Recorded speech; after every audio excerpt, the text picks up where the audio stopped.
think we're ready now. Sorry for the technical difficulty. Doug, could I get you to start us off with the Pledge of Allegiance? I would be pleased. Please stand. No hats. Good. I pledge allegiance to the flag of the United States of America and to the republic for which it stands, one nation, under God, indivisible, with liberty and justice for all. Thank you. And welcome everyone, and thank you to the 61 who have already paid their dues for this year. Everyone else, please send it in. Let me sit.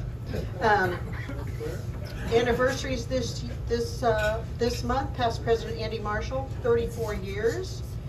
East Scholarship Chair Jason Burke and Brian Duddy, 6 years. And Female Athlete Award presenter Lamita Steele, 3 years. So we congratulate them on their continued membership and service to the children. The $5,000 Kiwanis Foundation grants are due on Friday, so if you know any not-for-profits that help children, have them go on the website and fill out the application. It's a Google form now, it's pretty simple. Just get it in if they possibly can. Right now we've had 27 submissions, and as you might know, since 2015 we've shared $210,000 for great not-for-profits who help children, and we want to continue to do that. No meeting next week because it's Code for Kids with the Salvation Army, and they really need people on Saturday, next Saturday. This would be a great thing to do with your family, with your children, so your children can appreciate that not everybody has what they have, and so they can help and that's the day that they distribute. It's at the State Fair in the Blue Pavilion. And they need people all day. So please consider doing that instead of coming to Kiwanis. Be sure to mark your calendars for the following. October the 19th is a Zoom call with Diana Henrique. I think that's how you pronounce it. She's back with us, and this time it's her newest book, Taming the Street. Remember, she gave a wonderful presentation on the book she wrote about Bernie Madoff. October 24th, y'all wanted us to be more engaged in social activities, so we're going to start dinners out again as just social activities. It's starting this month, October 24th, which is a Tuesday evening, 5:30 at Cooper's Hawk on East 96th Street. We'll get the invitation out to people, RSVP to me, just say, text me or email me. You can come and how many you're coming. We're going to try and find places that are children friendly in case at the last minute you can't get a babysitter. So Cooper's Hawk on the 24th. Let's see. November 9th, the Columbia Club with Stephanie Henshaw to talk about Come to Believe model, a 2-year commuter model coming to Butler and other colleges. November 30th, I've just got confirmation from the Superintendent of State Police, Doug Carter, is going to be speaking to us. December 14th, Dr. Stacy Gallen on Athletes Against Anti-Semitism and Discrimination Consortium. Let's see. Doug, I'd like to invite you to the 49th annual Abe Lincoln, which is February the 9th. It's a Friday. Already on my calendar. All right, good. It's going to be at Primo's again. As you know, since 1976, we've given over $1.2 million to senior high school students who have overcome adversity for their college or trade school in their future. Chuck?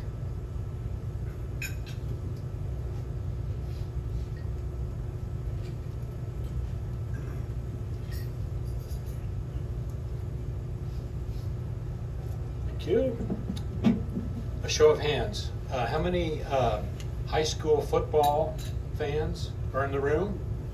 Everybody. Bill? Oh, everybody. Great. All right, good deal. Well, don't forget that on, let's see, the Thursday, December 7th is our 67th, I think it's 68th, but this says 67th, annual Marion County High School Football Awards Banquet. And it's held at the Colts Gridiron Hall. And it's a great venue. We'll be presenting $5,000 in scholarships and honoring players and coaches of the for Marion County Schools. Thanks to Rob Schlegel and Bill. I see Bill there. And Roger Cummings. I don't think Roger's here, right? Okay. For helping me, I just happen to chair the committee, in selecting outstanding scholars. So it's a great time. It's good food because it's our sponsor is the Colts, and they do things well. So anyway, please join us. It's a great time. Thanks. Thanks, Barry. We'll talk about the Bears, do we, down here? The Bears? The Bears? The Bears? Hey, they're on TV tonight, right? Who's that? Mike? Oh, yeah. Bears? You don't watch it? They're on Prime tonight. Prime Good time. afternoon, fellow Kiwanians and guests. Welcome. Ongoing mysteries. Roger Cummings is not here today as our current Lieutenant Governor, so I'm pinch hitting for him today. I get the honor of introducing our current Indiana Governor for Kiwanis, Doug McMillan. And Doug, would you come up and give us a few remarks, and then Doug is going to help us induct our new officers today. Thank you. Thank you.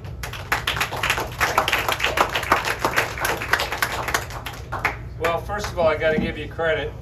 The first club in the state district was the Downtown Indianapolis Club that said, come and do the inductions. And everyone else followed, so We got it right. you got first priority. As he said, my name is Doug McMillan. I come from the region, Northwest Indiana. Do we need an interpreter? Well, we say that anything south of US 30, we need an interpreter. We just refer to you people inside the donut. I've been a member of Kiwanis for 42 years. I know it's hard to believe with my youthful appearance, but I joined at 22 years old. Was inducted by my father, and it's kind of interesting that he passed away at 52 years old the following year. So Kiwanis has always been a very important thing to me, and I would have to say my best friends in life have been Kiwanis members and working with different projects.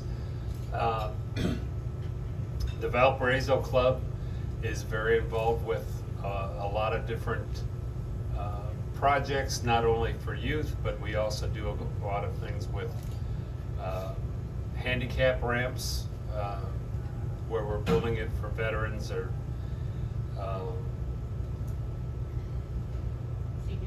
seniors also. And the neat thing about them is they're like erector sets for you guys that used to build those erector sets. They're not wood ramps, so they use them as long as they need to use them. And then we take them apart, put them back in inventory, and we've got over 70 of them in Porter County that get taken apart.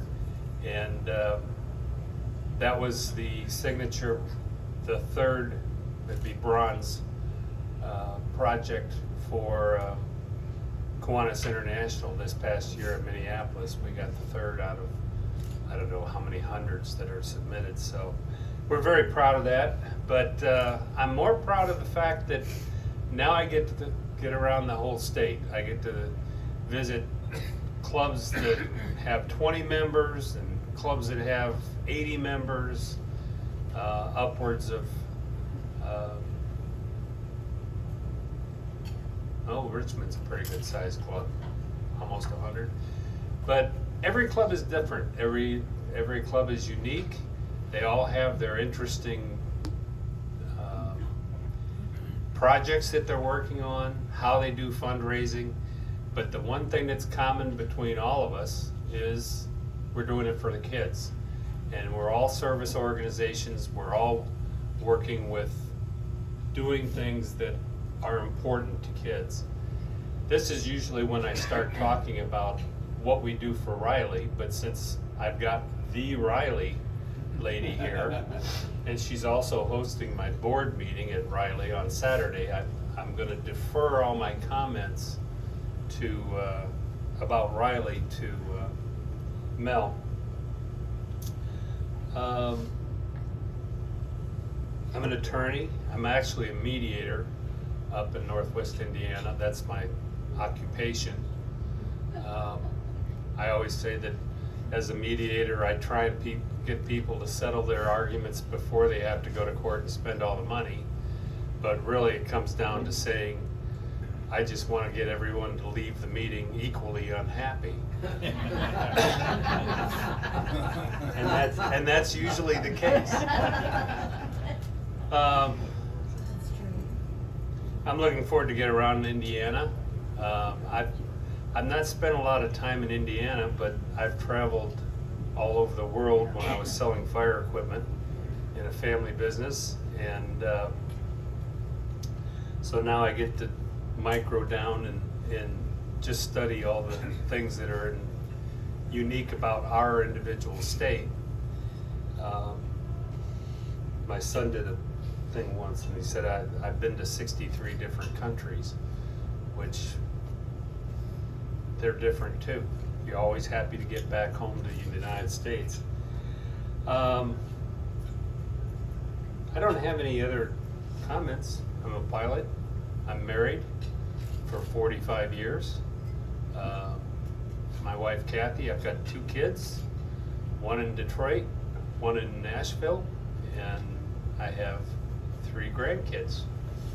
If I'd known they were going to be that much fun, I would have had them first.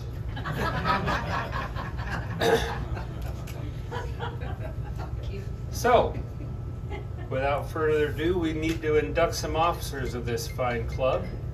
The first one I'd like to introduce or bring up here is probably someone well known to you, Bill Dubois. Or do you say Du Bois? I say Du Bois. Du Bois. Come on up, Bill.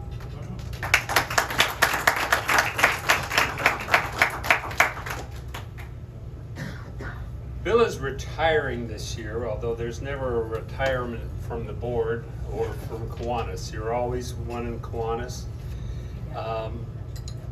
We want to thank you for your faithful service to the club. It's an important thing to be on the board. You give the direction and the guidance to the officers, and your faithful service for over 30 years to the Kiwanis organization. So thank you very much. We appreciate your service.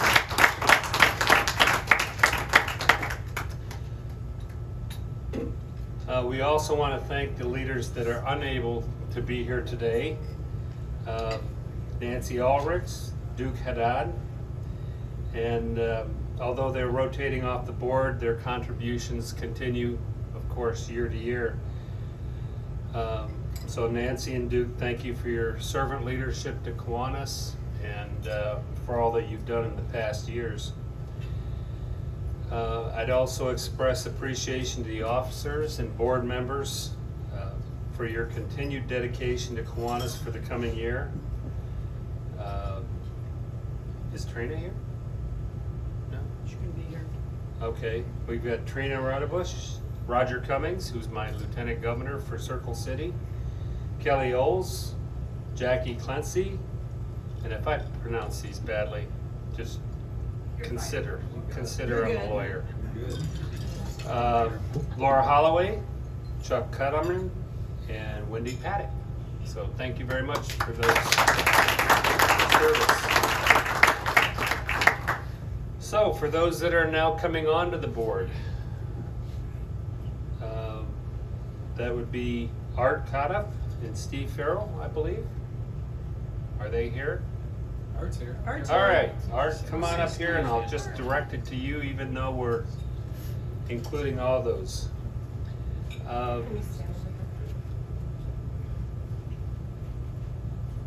you even have the.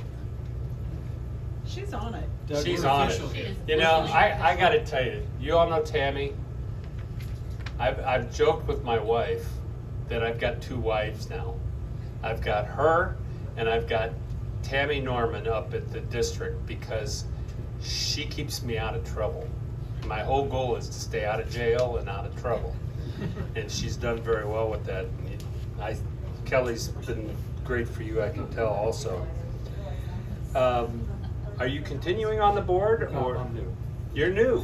Well, do you know what the board does? Yes. All right.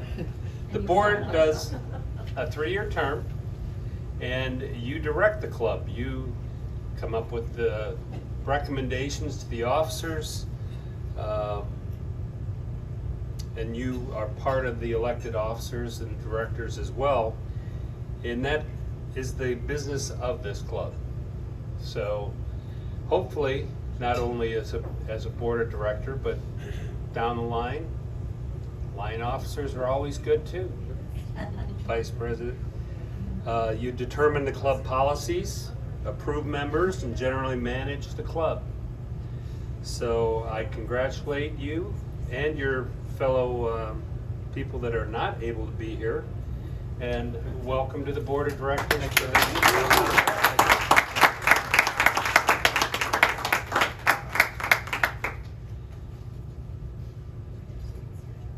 Eric, where's Eric? There he is. Yay! Glutton for punishment. Glutton for punishment, absolutely. So tell me about this impressive award you won. Yeah, it was a terrific honor to be recognized for. I'm sorry.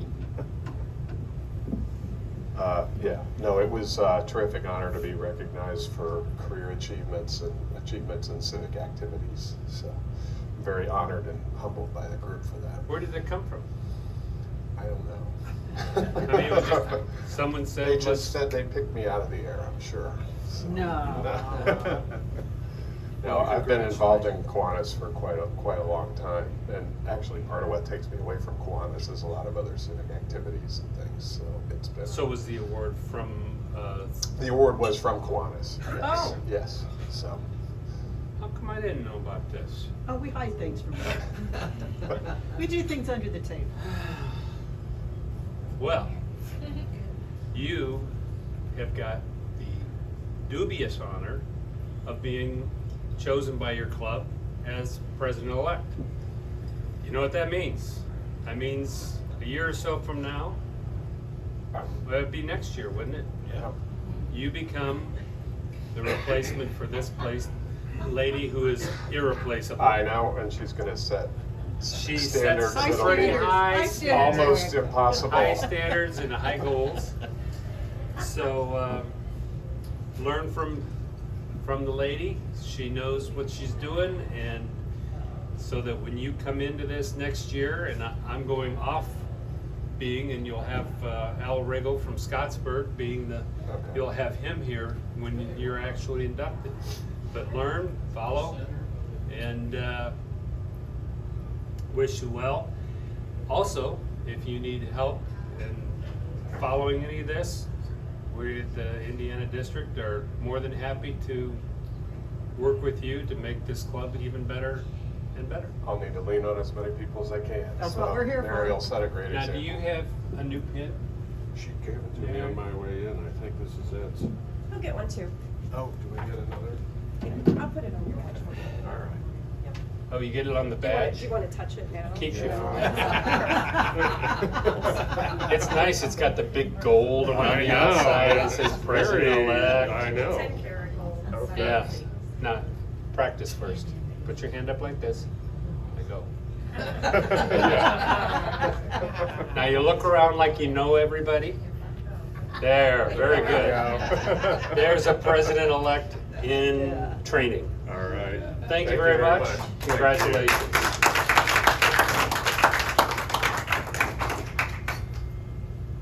Miss Mary, please join me at the podium. Mary, you've been elected and chosen by your club to the highest office of this austere organization. And with that honor comes a lot of responsibility, a lot of direction to lead this group of kittens Forward for Kids. That's not the same as herding cats, right? It's kind of like herding kittens. Okay. Yeah. Yeah, the kittens are a little bit more unruly than Yeah. the cats are. We appreciate your leadership and being able to take on this challenge. Leadership does not come easily, as you know. And to no small degree, the success of what the club does as the Downtown Indianapolis Club falls on your shoulders. You get to direct through the board of directors and your line officers how this club goes forward. So the more important thing is listen to your members, do what take suggestions well, evaluate them, talk about with your directors, and hopefully we can have even a better year for the Downtown Indianapolis Club under your leadership. Know also that we at the district are happy to assist you in any way we can. The International World Headquarters is, I know, a very far distance away from you. Almost 5 miles. But we stand there to be assistant to you. So whatever you need, we try and help you with that. So, on behalf of the Indiana District and the Kiwanis International, I am pleased and honored to introduce and install you as president of the Indianapolis Downtown Club. Thank you, Governor.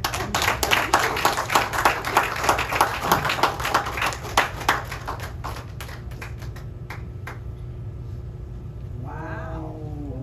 This is where everyone goes, ooh.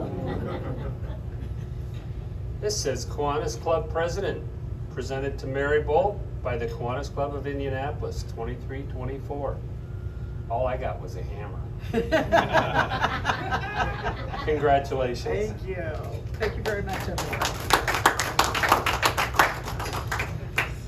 Well, congratulations, Downtown Indianapolis. You've got a great group of officers, directors. I appreciate the invitation to be here. And thanks to each and every one of you for coming down to the Columbia Club today to meet, socialize, and do more things for the kids. We'll do whatever we can to cooperate with you and assist you in going forward. And congratulations to all of you. Anything else? Thank you very much.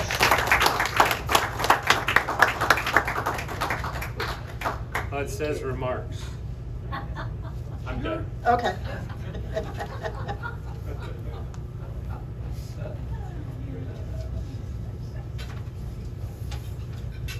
I left you Okay, all. Mike? What should we do? Yes, if you could, please.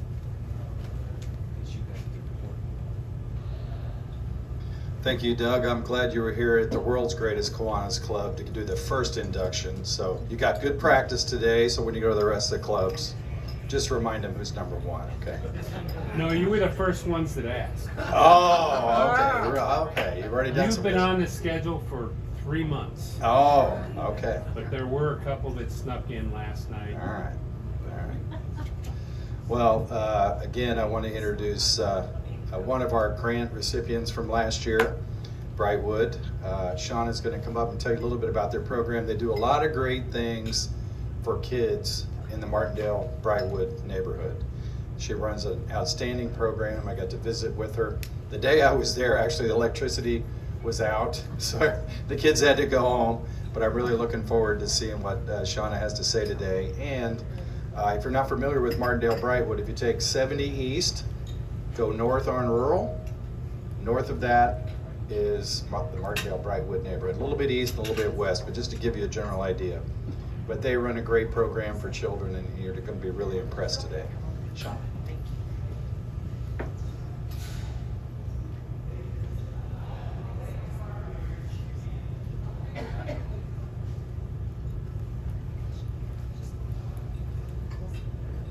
Good afternoon. Can everybody hear me okay? Again, I'm Shauna Majors. I'm the Executive Director of the Brightwood Community Center. Next month would actually mark my second year with the center. And we've kind of revitalized what the community center does.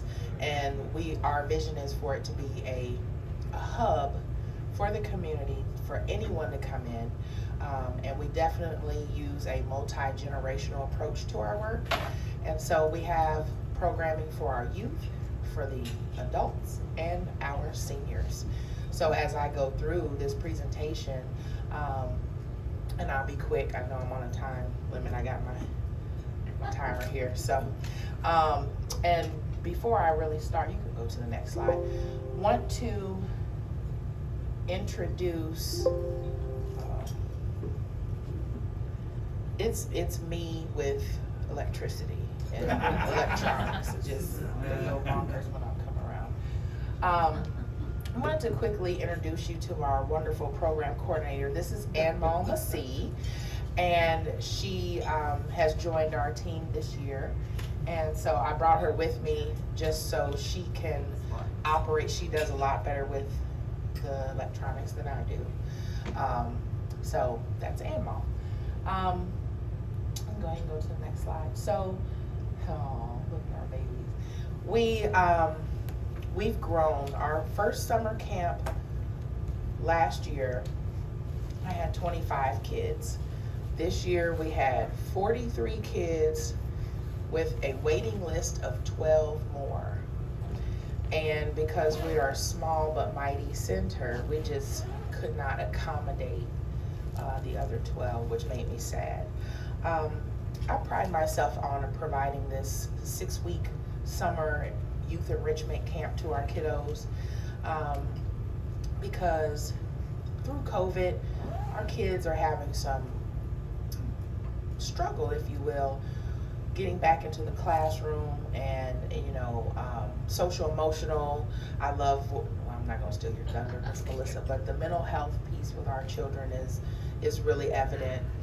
They're behind in their reading, and so through our program, we really focus on literacy, reading, writing. We got them up to start doing oral book reports so that they're also expressing comprehension of what they're reading, and they start learning how to speak, public speaking. And so it's really cool because you see the kids that try to slick us and say they're reading a book, hurrying up, trying to read so they can do their presentation. It's cute. Anyway, just really quick, a typical week with us in summer camp is Mondays are mindfulness Mondays. We do yoga with the kiddos. Our demographic in the Martindale-Brightwood area, the average salary is $27,000 a year for a family. That's nothing, right? We know that. So our camp is offered free to our families. I figured that's the least I can do to try to relieve that burden. And they take advantage and they're appreciative of that.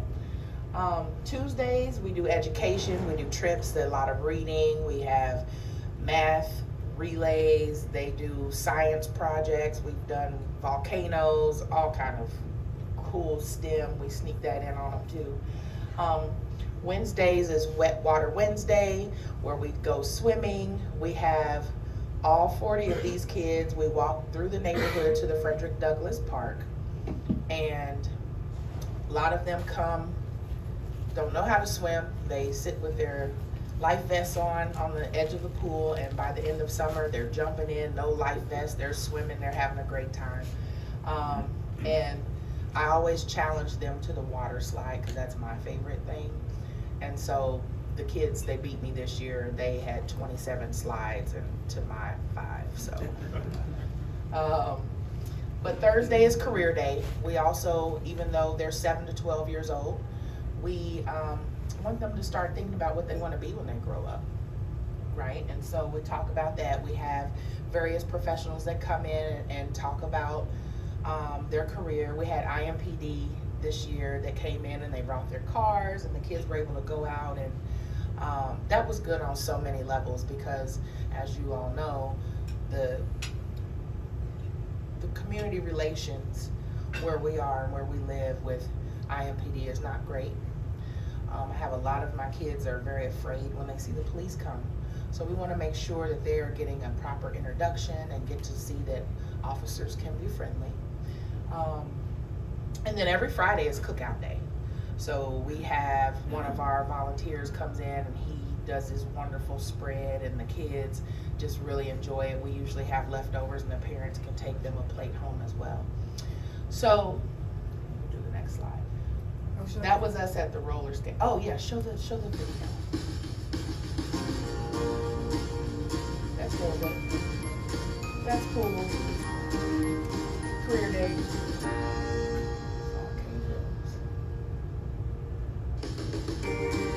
That's the overnight camping trip.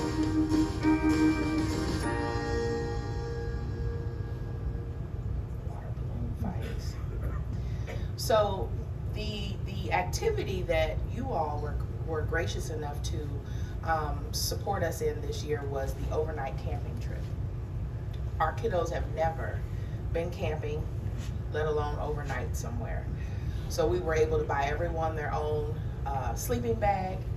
We went rustic, you guys. We went rustic. It was not glamping at all. It was tents. It was building fires, chopping wood, taking a shower in the shower tent is what I'll call it. And so it was very rustic. These kids have never, and let me back up. Our camp counselors are teenagers. So the teenagers they range from 15 to 19 years old. They have to be in school, good school standing. Our lead counselor is a college student who's going to school to be a teacher. And so it was an experience that they will never forget, and neither will I. When we got there, we found out that we would shower with captured rainwater. The kids loved it. They thought that was the coolest thing. Even though I think the lady who owns the camping site was refilling the bags with water from the sink, but hey, it's all good. But they learned how to pitch tents. They learned how to break the campsite down. They learned how the older kids and the boys learned how to chop the wood, and we had campfire. We sit around and we talked about careers again and what we want to be when we grow up. And we did a lot of talking about our feelings and how things felt. We had a lot of hurt feelings sometimes, especially with the younger ones. I don't know how to tell the kids no, so we had kids younger than 7 in our camp. Their older brother or sister was in the camp, and so they would drop them off and give me the sad face that they wanted to stay too. So we had 4, 5, and 6-year-olds as well, and they all loved Aunt Ma, so we let her be the auntie with those little ones. But I think what I'm so proud of is that we provide a space for these kids to be safe, for them to be kids and not have to worry about what's going on at home. I always get emotional about this because we try to make it a family atmosphere where they know that they're loved and that they eat breakfast and lunch with us, and my mom comes in, she's the camp nana.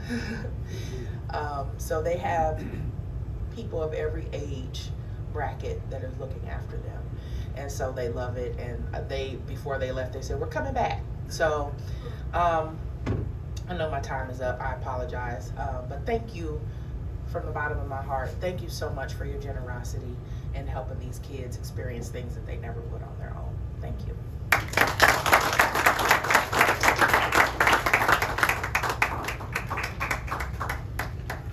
We are so glad that we got to know you and your organization, and that we're able to help with all the wonderful things that you do with children. I'd like to invite Mel Sexton, Community Fundraising Coordinator for Riley Children's Foundation, to share about one of their new initiatives. Thank you. I will do my best to go quickly through this presentation. It should only take about 2 days. No, to talk about where we're going, I just want to briefly say thank you for where we've been. Kiwanis has been a part of the Riley culture before the hospital opened its doors. You all were instrumental in making sure that the reality of Riley for Kids happened. So the first gift from Kiwanis came to Riley in 1921, and the hospital opened its doors in 1924. So you were 3 years ahead of the curve. And in true Kiwanis fashion, you remain ahead of the curve. You start looking for projects to fund when it's most needed. And so one of the things that you all have just completed is the maternal fetal medicine endowment, because infant mortality was a problem for our kids and for our moms. And you helped us combat that by bringing a $1 million endowment to support maternal fetal medicine at Riley, which meant we could grow our program from 2 specialists in the state to now we have 12. And we were able to do that because of Kiwanis. And the great thing is your commitment helped us recruit, and we hadn't even had a chance to spend the money yet, because that's how an endowment works. We're not going to start spending it until next year. But kudos to you all for making that happen. And I also want to specifically thank this downtown club, because in addition to making your gift for that campaign, you also consistently help the Magic Castle card program. And so I would be remiss if I didn't say thank you for that. You help bring what Bob affectionately calls smile therapy to the kids, and we couldn't do that without your club. And so I want to say thank you. Looking forward is something that's going to be a big challenge for us, and that is pediatric mental health and the crisis that we face right now. And I am buoyed to hear what was just presented, because that's exactly the types of interventions that we need in our communities to make holistic wraparound care. So it's not one person that's going to make mental health better. And in fact, the next program that I'm going to share with you was the result of a strategic plan led by Riley Children's Health with 220 partners across the state. So this is not a siloed program. It is something that's going to impact the medical professions, our schools, our community centers, our organizations, our universities. It's a big deal. But the Kiwanis focus is Reach Out Indiana. And Reach Out Indiana. There we go. Nope. Kelly, any ideas which? It's the name you. I just do it. Okay. So it's going to take a moment for us to wrap around what is the mental health that we are going to focus on, because it's a really big problem. And if we don't focus our attention on specific things, then sometimes it's hard to feel like, where do we start? And so we know mental health is a big issue. So Kiwanis is going to help us narrow down one of the focus for your project. So our next 4-year, $1 million campaign with Kiwanis is to create integrated mental health care hubs that will help us address the most common needs for mental health, which include anxiety, depression, and conduct disorders. We can go to the next slide. Conduct disorders are things like ADHD and ADD and operational defiant disorder, those types of things. The problem is 1 in 5 kids in the US live with a mental health disorder. And in the state of Indiana, suicide is the #2 cause of death for our kids and teens. #2. Anybody want to guess what #1 might be? Closely related. It's accidents, car accidents, gun violence, traumas that are accidental or non-accidental. So those are the things that are combining to be #1, and then suicide is #2. In our high schools, 1 in 7 students have attempted suicide. They have a plan, they've made an attempt, and fortunately not all of those attempts are successful. Unfortunately, sometimes those calls for help are unanswered, and that's what we need to do. We need to answer that call for help. We're in the top 10. We don't want to be in the top 10. This is not something where we want to strive to be the best. We don't want to be near the top, and our suicide rates are growing. And so we've got to address the problem. And one of the things that we know is the problem is we just don't have enough caregivers. We'll go to the next slide. And so there's the problem.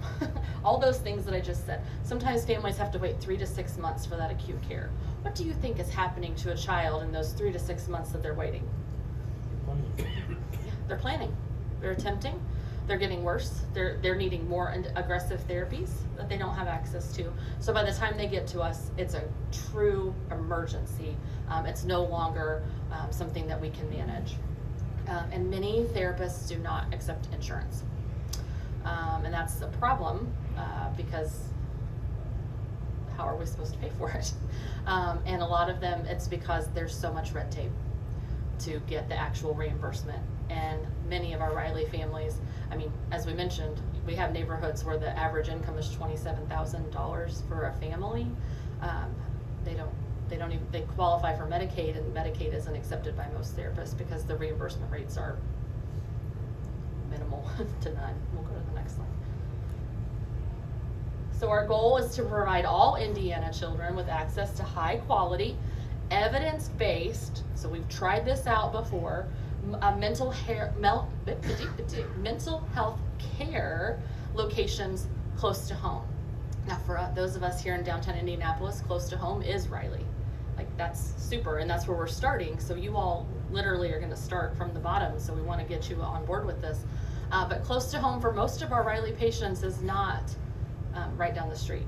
It's hours away. It's South Bend, it's Valparaiso, it's Evansville, it's Richmond, it's Terre Haute, all across the state. And in Indiana, 82 counties do not have enough mental health care providers. That leaves 10 that kind of do. And those 10 counties are trying to hold up the rest. And it's simply not enough. So we'll go to the next slide. So one of the solutions is to create integrated mental health care hubs. So you might remember from a few programs back, we'd had the early autism hubs where we were placing experts in regions across the state to identify autism early. So the same type of concept is going to happen here. We will be placing in pediatrician offices those mental health care providers and the resources that they need. We're starting with IU Health facilities, and some people are gonna say, well, you're only gonna help IU Health patients. Well, that's a lot of patients for one, but we're starting there because you go where the barriers are minimal to start something. And we already have the electronic medical record that can talk in those cases. We already have some of the infrastructure. So to pilot these programs and to start off, we go where there's less challenge so that we can get that low-hanging fruit and see some success. So then when we can spread out even further, we know how to replicate it and what we're looking for challenges. So that could mean that by the time we get these hubs all established, 70 to 80,000 children more will have access to this care that's so important. That's a lot of kids, and that can really make an impact. But it's not all kids that are just trying to commit suicide. It's children who present that are super anxious because maybe they had a really bad experience with the bully and they don't want to go to school, and now it's just vacillating over and over again, and they don't have a resource. Maybe they had a significant trauma, or they had a really big loss in their life and they have depression. And sometimes it can be situational, and if it's not treated in the situation in that phase, then it can grow even more.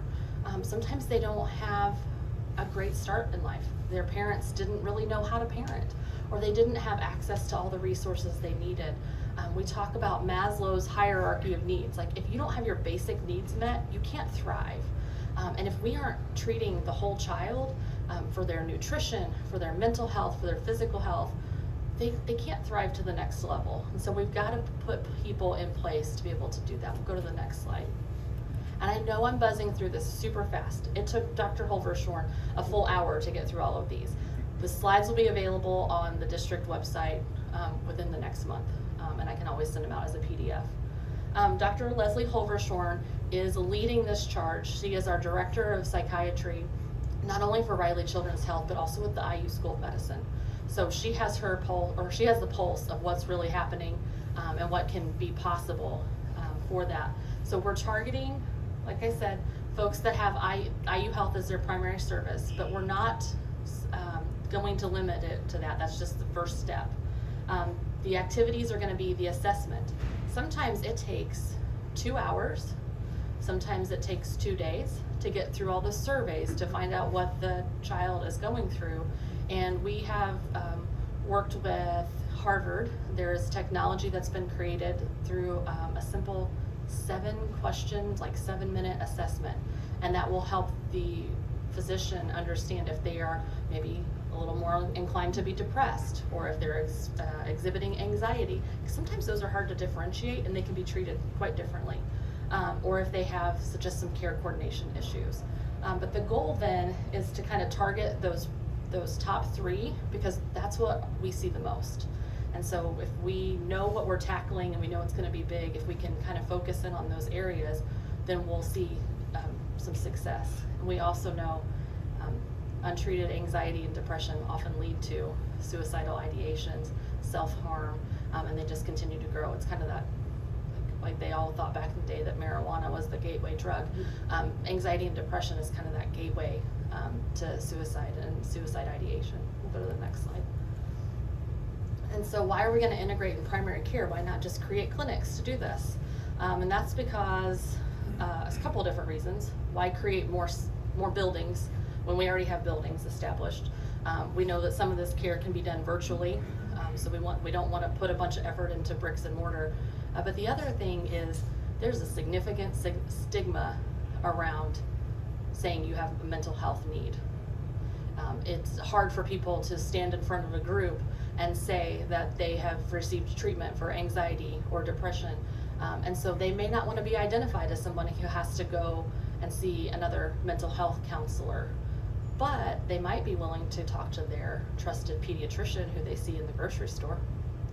Or they might bring it up when they're also getting their sports physical, or when they're in for their flu vaccination, or they're in for an ear infection. If we are integrating those care professionals already in the clinics and in the physician offices, it's not an extra step. Again, removing another barrier to get to that. And as much as we want to talk about how mental health is becoming more popular to talk about, you still have a lot of baggage that comes with that. And sometimes you don't want to admit that you have a mental health disease because people go, oh, she's crazy. Well, I don't think everybody that has a mental health condition can be classified as crazy, but we just lump them all together.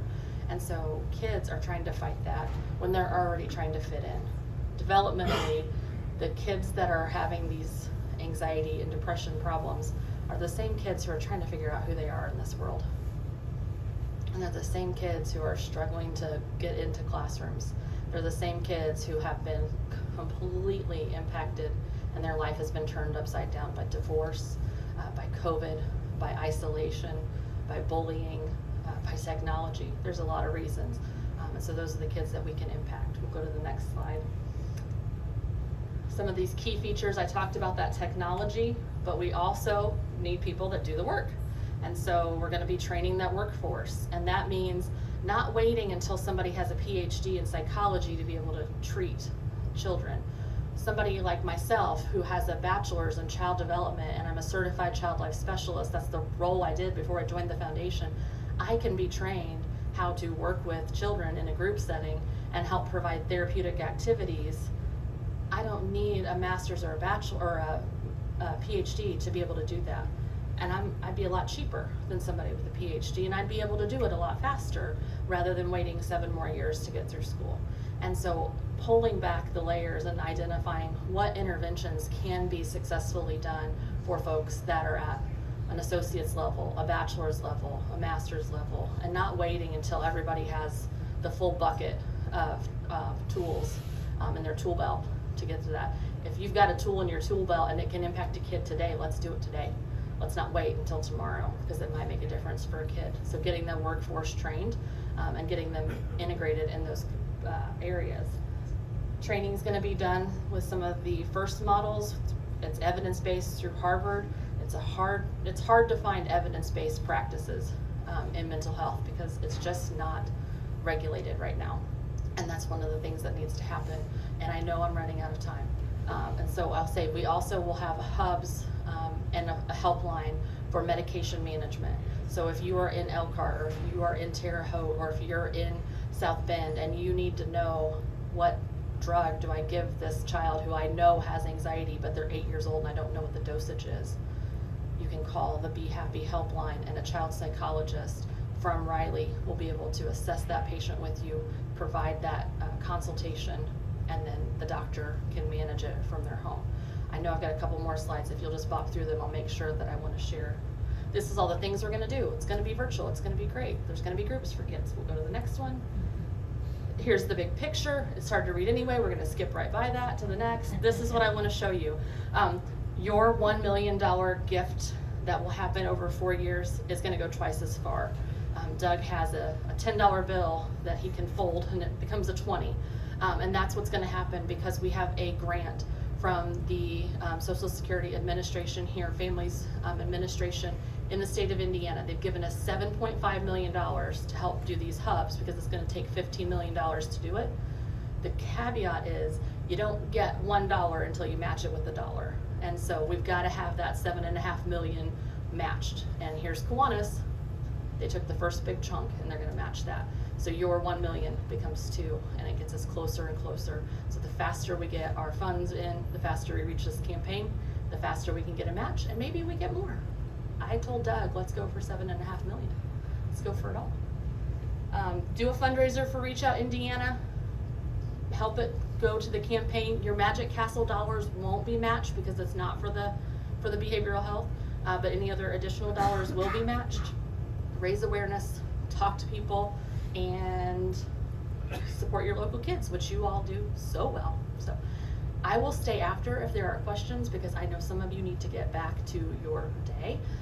And I will also let you know that on November 20th at Gainbridge Fieldhouse, there is a documentary called Racing to Respond, and it was in partnership with Riley Children's Health and PBS, and it follows 2 families that are kind of navigating mental health in Indiana, some of the outcomes that happened, the not so great outcomes in one situation, and what's important to our medical professionals right now. And I will send that to Kelly so she can get that out to the group as well. Thank you all.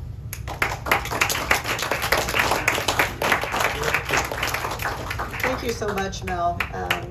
We as Kiwanians are so excited that we're able to give because that's our focus. And we know that if we help those who are challenged, we raise up the whole community. So it's a win-win for everybody. Thank you for what you and everyone at Riley does. I'd like to thank Doug also for spending time with us today and let you know that a donation will be made in your honor to 100 Black Men of Indianapolis, which provides mentoring, education, and leadership development to local youth through the motto, what they see is what they'll be. I need the officers and directors to stay behind for a photo. And when I was at the conference this year, which is where I met Doug, one of the speakers said, you know, Kiwanis should be about fun. So yes, we're going to start the socials, the dinner socials, but I'm going to attempt to leave each meeting with a dad joke, a pun, or some other thing. So I hope you're ready. Here we go. It's all in the delivery. It's all in the delivery, right. I only know 25 letters in the alphabet. I don't know why. And we are adjourned.